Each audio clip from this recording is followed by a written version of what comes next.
Hello students, I am Rajesh More. Today we are learning a chapter Mathematical Logic Part 4. उसका सब topic है निगेशंस of statement.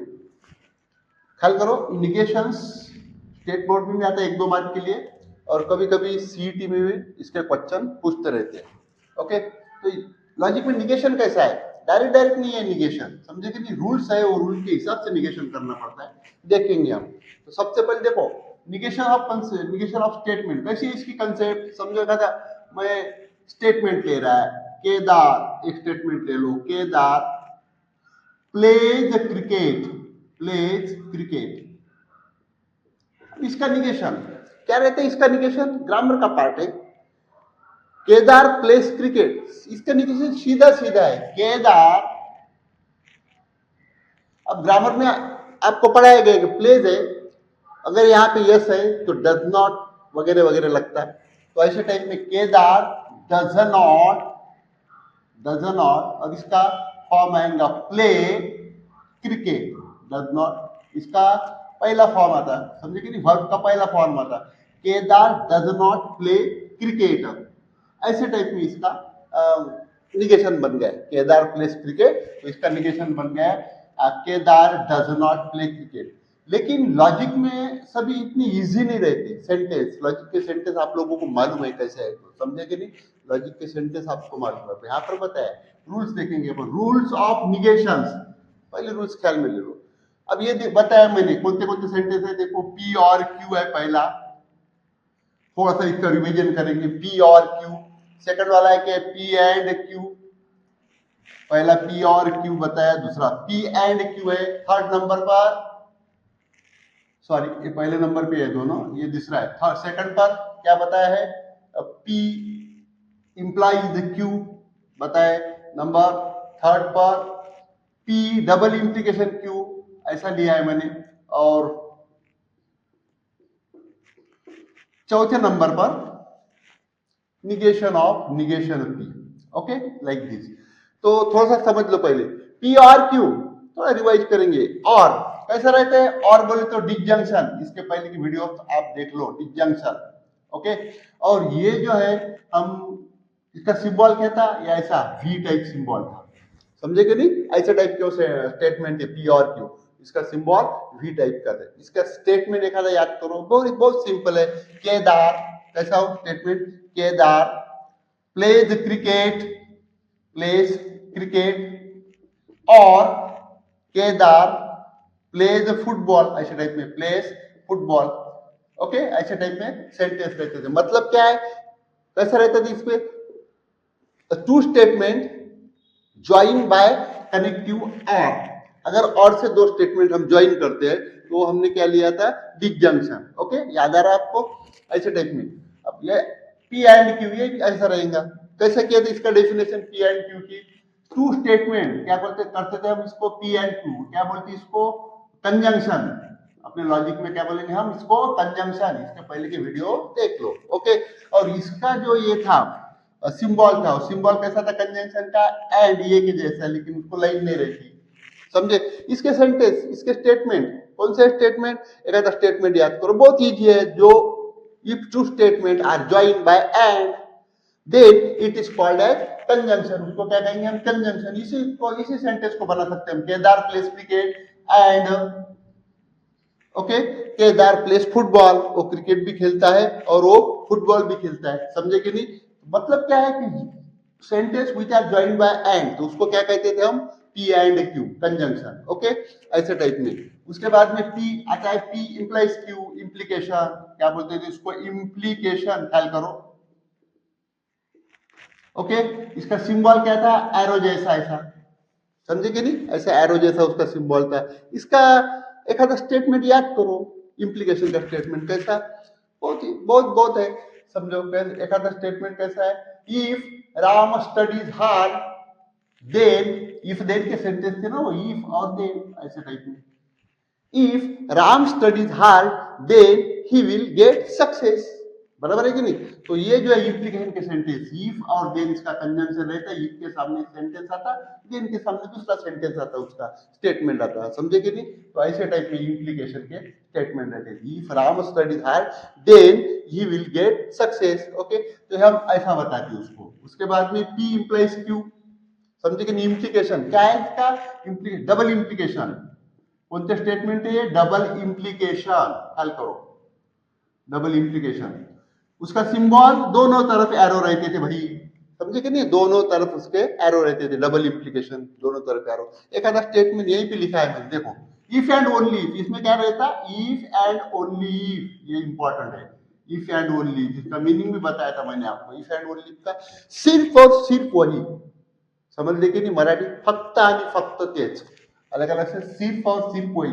यहाँ पर देखो एखादा sentence statement, a person is rich, देखो पर्सन इज रिच, आदमी श्रीमंत होता है, रिच होता है। इफ एंड ओनली इफ, ये यहाँ पे आ गया कनेक्टिव, समझे कि नहीं? If and only if connective आ गया। इफ एंड ओनली इफ, सिर्फ और सिर्फ ही इज द सॉफ्टवेयर इंजीनियर, अगर वो सॉफ्टवेयर इंजीनियर बनता है तो वो सदन हो जाता है, समझे कि नहीं? ऐसा उसका मीनिंग है। तो ये ऐसे टाइप के जो स्टेटमेंट है हमने लॉजिक में इसके पहले देखे हैं, okay. Negation of negation P, तो मतलब ये पी जो सेंटेंस है उसका निगेशन, ऐसे टाइप में, ओके। तो देखो अब पहले इस पे रूल पे आ जाओ, उसके रूल। निगेशन, अगर लॉजिक के स्टेटमेंट हमारे पास में आए तो उसका निगेशन कैसा बनाएंगे, इसका रूल पहले थोड़ा सा रिवाइज कर लो। रूल, पहला पॉइंट, रूल्स ऑफ निगेशन, ख्याल करो, rules of negation, rules of negation. चलो देखो बेटा, पहला रूल कैसा है? निगेशन, डी मॉर्गन्स लॉ बोलते हैं उसको, De Morgan's law, De Morgan's law. पहला रूल देख रहे हैं हम, कैसा है वो? निगेशन पी और Q, that we have negation P and negation Q. उसके बाद में निगेशन पी एंड क्यू, यहां पर है निगेशन पी और निगेशन क्यू, पहला। सेकंड वाला rule, negation of P implication Q, P implication Q, कैसा है वो? P and negation Q. Third वाला rule, negation of P implication Q. उसके बाद में यहां पर है P and negation Q, one bracket, और यहां पर और आएगा क्यू एंड निगेशन पी, ऐसे टाइप में उसके रूल है। और उसके बाद में ये तो आखिरी चौथा रूल जो है, negation negation P, negation of negation P, ऐसा that is equal to P, ऐसा टाइप में। थोड़ा सा समझ लो, याद करो इसको। ये डी मॉर्गन्स लॉ है। ये कौन से सेंटेंस है? डिजंक्शन और कंजंक्शन, दोनों भी सेंटेंस। पहले डिजंक्शन है पी और क्यू, कैसा याद रहेगा? बहुत सिंपल है, पी और क्यू, इसका निगेशन कैसा बन रहा है भाई? ये इसका आंसर है हमारा, ये जो है ये क्या हमारा आंसर है। कैसा बन रहा है वो रूल? निगेशन पी, और ये और चेंज हो रहा है इधर, एंड निगेशन क्यू।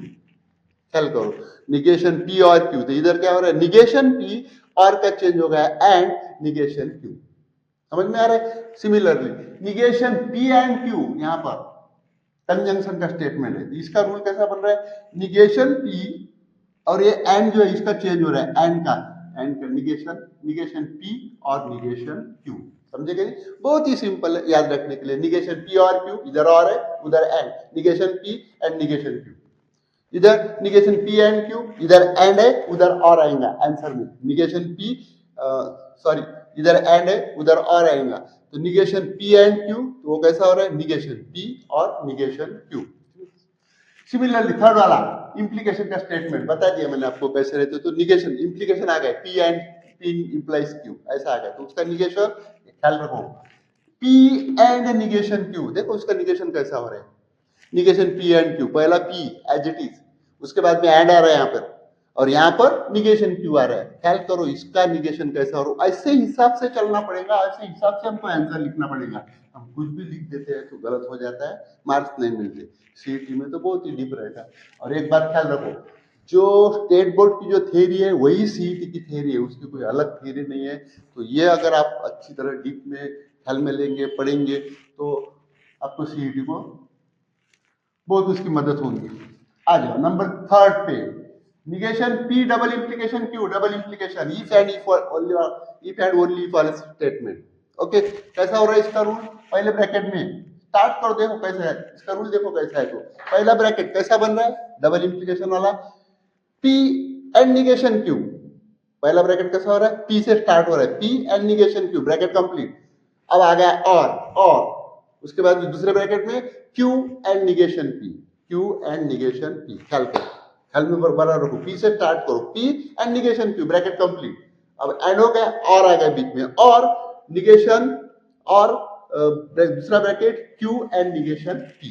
दूसरा ब्रैकेट कैसा होगा? Q and negation P. तो ऐसा आप उसको ख्याल में रख सकते हैं, उसको यूज कर सकते हैं। और ये निगेशन की मतलब जो तुम्हारा मूल स्टेटमेंट अगर निगेशन की है, वो नकाराती है, तो उसका निगेशन जो है वो क्या रहता? तुम्हारा ओरिजिनल जो असर्टिव सेंटेंस है, स्टेटमेंट है, वो आ जाता है। समझे नहीं? तो अब हम क्या करेंगे, थोड़ा इस पे क्वेश्चन दिया है मैंने नीचे, write the negations of the following. और ये क्वेश्चन हमेशा ऐसे टाइप के पूछते रहते, किताब की क्वेश्चन है वो।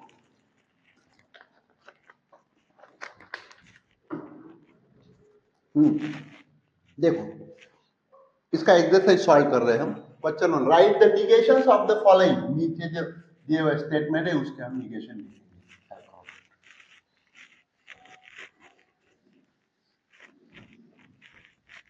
Number 1, answers.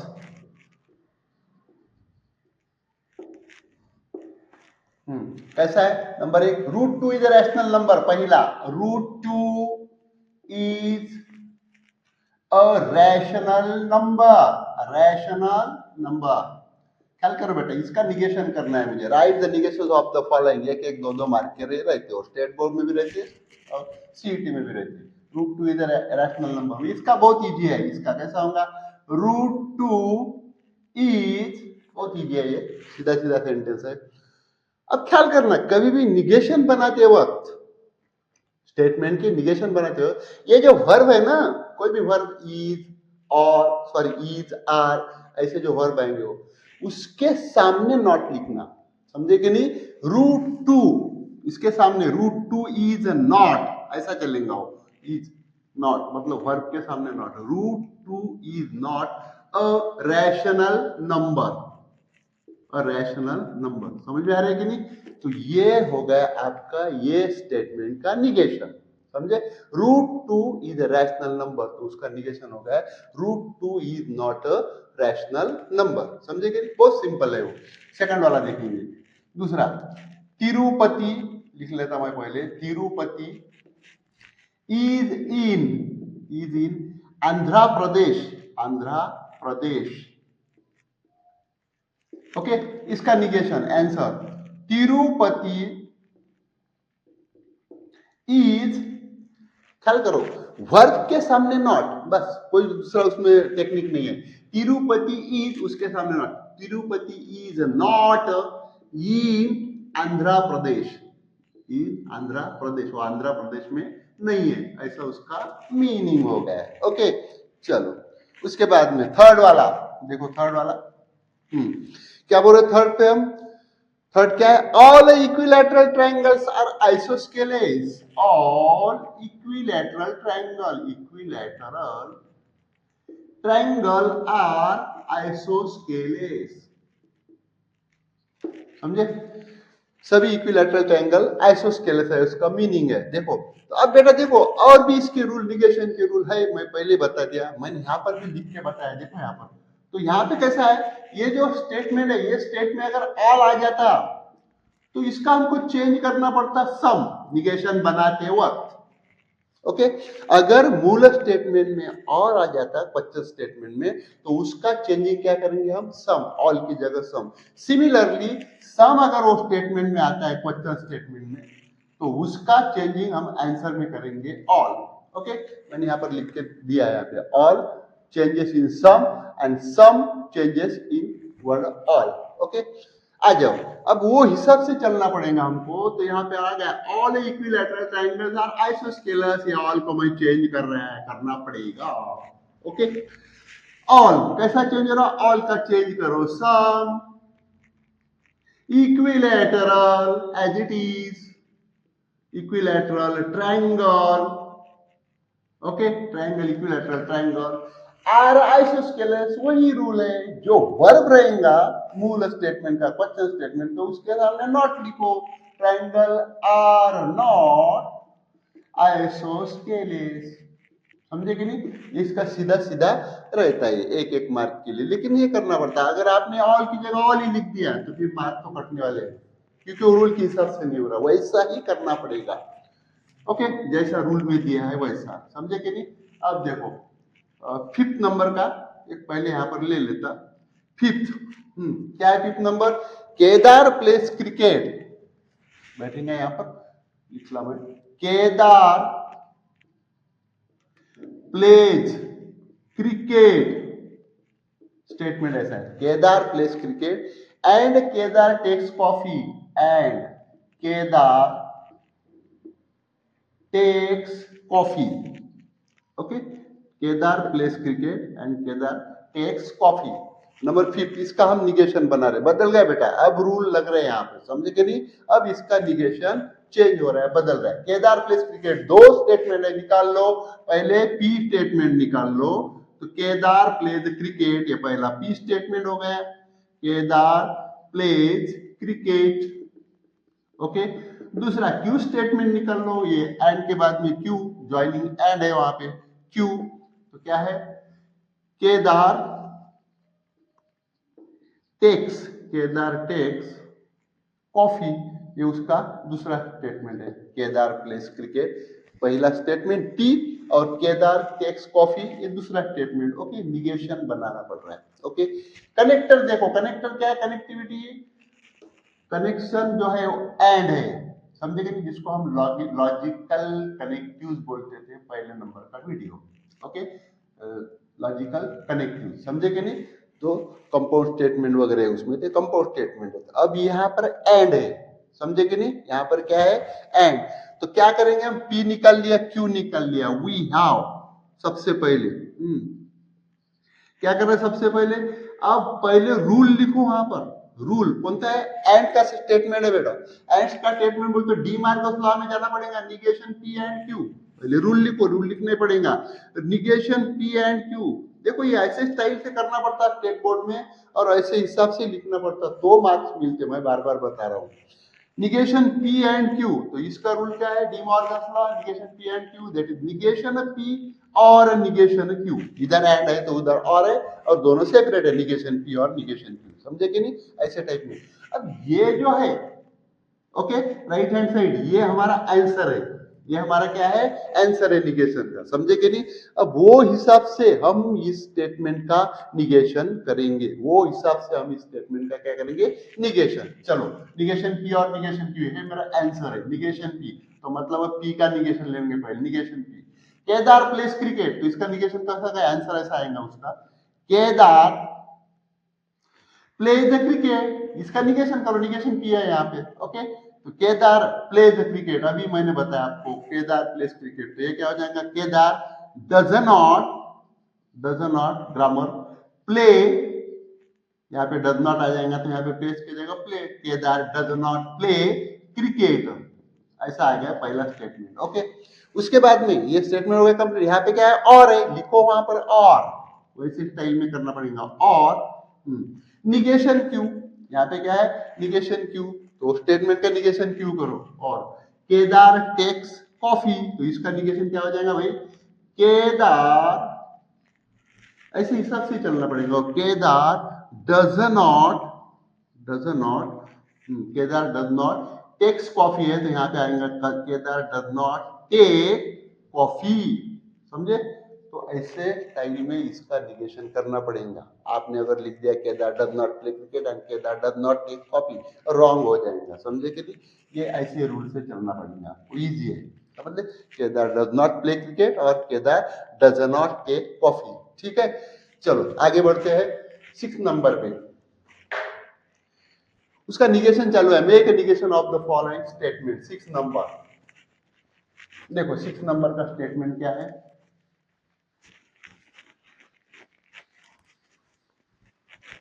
6 पर स्टेटमेंट लिख लेता मैं पहले। 6 नंबर क्या है वो? 6 is an even number and 36 is 6 is 6 number. 6 is an even number. 6 is an even number. Or 36 is a perfect square.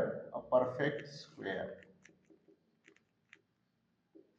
ठीक है, ऐसा स्टेटमेंट है. 6 इज एन इवन नंबर और 36 इज अ परफेक्ट स्क्वायर. ठीक है, चलो इसका निगेशन बनाना है हमको. क्या करेंगे? निकाल लो पी स्टेटमेंट, निकालो क्यू निकाल लो. पी निकाल लिया. क्या है? 6 इज एन इवन नंबर. ये पी स्टेटमेंट है इसका. 6 is an even number. Q statement 36 is a perfect square. Q statement है 36 इज अ परफेक्ट स्क्वायर. ठीक है, ये क्या होगा? इसका क्यू स्टेटमेंट होगा. अब ज्वाइनिंग क्या है? कनेक्टिव क्या है? और लॉजिकल कनेक्टिव क्या है? और. तो अब और के रूल में जाना पड़ेगा हमको. और का रूल कौन सा है? और का रूल ये है. समझे कि नहीं? ऐसे टाइप में. तो देखो ये कैसा होगा. कैसा होगा? निगेशन पी और क्यू. पी और क्यू, उसका पहले रूल ले लो. negation P और Q that equal to negation P and negation Q. Okay, ये पहले रूल का हम यहाँ पर उपयोग कर रहे हैं. negation P और Q, डी मॉर्गन का negation P and negation Q और का स्टेटमेंट है. समझे कि नहीं? मैं बार बार बता रहा कि ये जो है हमारा ये आंसर है, राइट हैंड साइड. अब हमको ये हिसाब से चलना पड़ेगा. समझे कि नहीं? हमको क्या करना पड़ेगा? ये हिसाब से चलना पड़ेगा. चलो negation P and negation Q. तो निगेशन पी, पहले निगेशन पी ले लो. क्या है? 6 इज एन इवन नंबर. तो इसका निगेशन क्या हो जाएगा भाई? इसका आंसर आ रहा है 6 इज. हाँ, अब वही निगेशन. निगेशन पी कैसा करते हैं? इज के सामने not. Okay, 6 is not an even number. An even number. यहां तक आ गई गाड़ी. 6 is not an even number, उसका निगेशन बना रहे. ओके, यहाँ पे और है बेटा, तो हमारे इसमें क्या आएगा? एंड. और की जगह क्या आएगा? एंड 36 इज वही उसका negation Q and negation Q. 36 से perfect square. 36 is not a perfect square. Is not a perfect square. समझे कि नहीं? तो ये ऐसे टाइप में हो जाएगा. 36 is not a perfect square. वो रूल के हिसाब से डी मॉर्गन लॉ है. निगेशन पी और Q, that is negation P and negation Q. ठीक है, तो ऐसे हिसाब से इसका निगेशन होगा. कोई अड़चन नहीं है. सीधा सीधा हमें रूल के हिसाब से चल रहा है. समझे कि नहीं?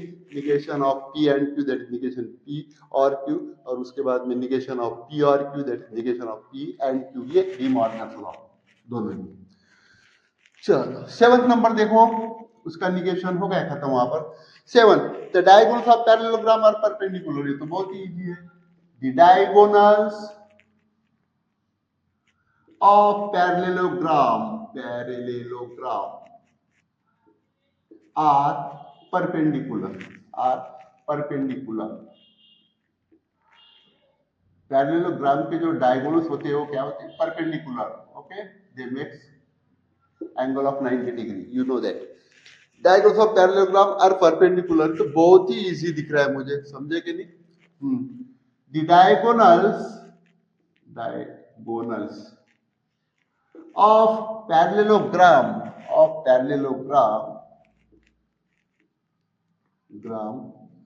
वही टेक्निक. आर परपेंडिकुलर है तो क्या करेंगे? आर नॉट आर के सामने नॉट. ये जो वर्ब है तुम्हारा, वर्ब के सामने नॉट. Are not perpendicular. समझे कि नहीं? ऐसे टाइप में होगा. 7, the diagonals of parallelogram are perpendicular. तो उसका the diagonals of parallelogram are not perpendicular. Okay, very easy. चलो सामने चलते हैं. 8 number.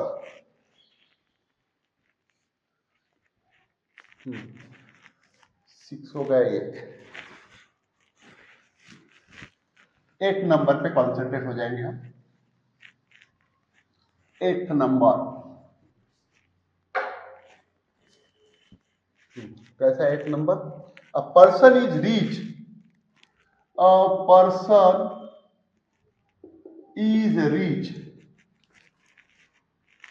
if and only if only if, सिर्फ और सिर्फ, if and only if he is a software engineer, he is a software engineer, वो व्यक्ति सदन हो जाता है सिर्फ और सिर्फ अगर वो सॉफ्टवेयर इंजीनियर है तो। अब इसका निगेशन मुझे बनाना है, समझे क्या? इसका निगेशन मुझे तैयार करना है, तो क्या करूंगा? पहले पी निकाल लो भाई, पर्सन इज रिच, ये पी है इसका, और if he is a software engineer, इसका क्यू स्टेटमेंट है, तो पी स्टेटमेंट कैसा हो गया? अ person is rich, person is rich, ये हो गया इसका P statement. Q, he is a software engineer, he is a software engineer। देखो ऐसे टाइप में भाई पी निकल रहा है, क्यू निकल रहा है, ये सब मेथड है। ये मेथड ऐसा है, आपको लिखना है स्टेट बोर्ड में, क्या अपने मन से डायरेक्ट लिखते नहीं आता, मार्क्स कटते वहां पर, तो ऐसे टाइप में ही चलना पड़ेगा जैसा मैं लिख रहा है, मेथड है ये। अ person is rich, P statement हो गया। Q, he is software engineer, समझे कि नहीं? ये क्यू स्टेटमेंट होगा। इसका रूल देखो, वी हैव, तो बेटा कौन सा स्टेटमेंट है? ये बाई कंडीशनल स्टेटमेंट है, समझे कि नहीं? ये वाला negation, P double implication Q, समझे कि नहीं? बाई कंडीशनल है, डबल इम्प्लीकेशन बोलेंगे उसको, इफ एंड ओनली इफ वाला। तो उसका रूल लिखो पहले, रूल कैसा है वो? Negation P double implication Q, कैसा ख्याल में रखा हमने? पी से स्टार्ट करो, आंसर उसका पी एंड निगेशन क्यू, समझे? पी से स्टार्ट किया, पी एंड निगेशन क्यू, यहां पर और दूसरा ब्रैकेट, अब क्यू एंड निगेशन पी, एक बार निगेशन क्यू आता है, एक बार निगेशन पी आता है, याद करो उसको आपको। चलो, अब ये मेरी जो राइट हैंड साइड है आंसर है, ये हिसाब से मुझे चलना पड़ेगा। Okay, we have to follow this style. चलो, पी एंड निगेशन क्यू, तो पी कौन सा है भाई? अ पर्सन, जैसा वो बताया ऐसा, अ पर्सन इज रिच, सादा सादा पी सेंटेंस है तो वैसे ही रहेगा ना, पर्सन इज रिच। एंड, यहाँ पे एंड आ गया, लिखो एंड, निगेशन क्यू, अब क्यू का निगेशन, तो कैसा? एंड ही इज नॉट, वही he is a software engineer, तो क्या हो जाएगा? ही is not a software engineer, a software engineer. ठीक है, यहां तक आ गया। ओके, लेकिन कंप्लीट नहीं हुआ, यहाँ पे क्या है? और है, लिखना पड़ेगा यहाँ पे सॉफ्टवेयर इंजीनियर और। उसके बाद में क्यू एज इट इज, जैसे कि वैसा है वैसे लिखना पड़ेगा। Q, a person is rich, a person is rich, जैसा ये तुम्हारा राइट हैंड साइड है वो हिसाब से ये आएगा, वो इसका आंसर है। A person is rich, P, and he is not a software engineer, negation Q, ये कंप्लीट हो गया। और यहाँ पे आ गया, मैंने और लिख दिया। अब क्यू एज इट इज है, a person is rich, and negation Q, negation Q है, क्या है बेटा निगेशन क्यू? इसका negation, he is not a software engineer Q का, and he is not a software engineer, समझे कि नहीं? तो ऐसे टाइप में इसका निगेशन होगा, कोई अड़चन नहीं, समझे? ठीक है, आ जाऊंगा आपके ख्याल में। अब ये 9th और 10th देख रहा हूं मैं, 9th इसका निगेशन बना रहा है 9th, तो कैसा हो रहा है 9th का? आप देखो यहाँ पे एवरी है, every x belongs to N, ऐसा है वो, एन प्लस 1 ग्रेटर देन 12, अपना mathematics sentence, sorry greater than 2 है वो, greater than 2, number 9, every x belongs to N, N plus 1 greater than 2, ये एवरी और ये। तो मैंने इसके बारे में बताया था आपको, एवरी और ये नीचे का जो सिंबल है देयर एग्जिस्ट, ऐसा है, समझे कि नहीं? तो ये जो है, समझे कि नहीं? ये क्या है वो? यूनिवर्सल क्वांटिफायर, और दूसरा था एग्जिस्टेंशियल क्वांटिफायर, ये ऊपर का यूनिवर्सल क्वांटिफायर, ये एग्जिस्टेंशियल क्वांटिफायर, इसके पहले की वीडियो में एक्सप्लेन किया है, देख लो। तो देखो बेटा, अब ये एवरी एक्स बिलोंग्स टू ये है, तो यहाँ पर भी चेंज है, देखो यहाँ पर लिख के देता मैं, यहाँ पर देखो ये एवरी जो है इसका चेंज, समझे क्वेश्चन में एवरी आ गया है तो इसका चेंज करना पड़ता तुमको, दूसरा quantifier that is there exist. और सिमिलरली देयर एग्जिस्ट अगर आता है क्वेश्चन स्टेटमेंट में, तो इसका चेंज करना पड़ता है आपको एवरी, समझे कि नहीं? मतलब एवरी का चेंज देयर एग्जिस्ट और देयर एग्जिस्ट का चेंज एवरी, तो ऐसे टाइप में इसके चेंजेस है, निगेशन बनाते हो। ओके, दूसरा एक और चेंजेस है वो मैं डायरेक्ट बता देता, यहाँ पर अगर कॉमा आता है यहां पर अगर कॉमा आता है तो आंसर में आएगा सच दैट, अच्छी तरह दिमाग में रखो, और यहां पर अगर सच दैट आता है तो आंसर में आएगा कॉमा। ठीक है, बस इतना इसको रूल रखो। आंसर में लिख रहा है इसका आंसर, तो इसका निगेशन कैसा बनेगा, यवरी, यवरी का क्या बनेगा, हाउ देयर एग्जिस्ट, मैंने पहले ही बताया यवरी का change their exist. Okay, x से बिलोंग्स टू एन रहेगा वैसे ही। अब बेटा यहाँ पे कॉमा आ गया, मैंने पहले बताया कि कॉमा कैसा चेंज करना, कॉमे का जगह आएगा सच दैट, इसका निगेशन बन रहा है, ऐसे टाइप में बनाना पड़ेगा। ये सीटी में वगैरह कभी कभी आते रहते हैं ऐसे question. Okay, mathematical sentence. Okay, अब यहाँ पे अभी इसका दूसरा स्टेटमेंट है ये, n प्लस 1 ग्रेटर देन 2, इसका निगेशन बनाओ, इसका निगेशन बनाना पड़ेगा ना आपको। n प्लस 1 ग्रेटर देन 2, इसका निगेशन क्या रहेगा, लेस देन 2। लेकिन मैंने पहले ही बताया कि लेस देन 2 लिखने से होता नहीं, क्योंकि वो दूसरी भी पॉसिबिलिटी इक्वल टू पहले के वीडियो में बताया, तो यहाँ भी इक्वल टू लिखना पड़ेगा। अब ये हो गया complete statement, there exist x belongs to n, इसका निगेशन यवरी का changes, there exist x belong to n such that n plus 1 less than और इक्वल टू 2, इसका टोटली इसका निगेशन हो रहा है। ओके, चलो मैं एक 10वां वहां पे बता देता, 10th वाला वो कैसा है, देयर एग्जिस्ट लिखता पहले, x belongs to n, there x belong to such that twice x plus 1 is odd, इसका हम निगेशन देखेंगे आंसर।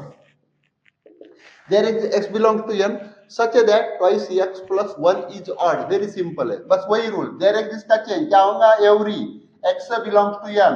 ओके, अब सच दैट आ गया, मैंने पहले ही बताया, यहाँ पर क्या आ गया, सच दैट आ गया, तो क्या करना पड़ेगा, इसका कॉमा, सच दैट का क्या करना पड़ेगा, कॉमा, यहाँ पे कॉमा आएगा ऐसा। ओके, और बाद में कैसा है sentence, twice x plus 1 is odd, तो इसका हो जाएगा भाऊ twice x plus 1 is not odd. ठीक है, ऐसे टाइप में आएगा, समझे कि नहीं। तो यहां तक ये हो गया। अब देखो इसमें एक सेंटेंस नहीं आया, मैं ओरली जल्दी जल्दी बता देता हूँ, I think P implies Q का आया नहीं, तो वो मैं ले लेता एक एग्जांपल लेके। देखो P इम्प्लाइज Q का एक आधा स्टेटमेंट, P इम्प्लाइज Q हमारे पास में स्टेटमेंट,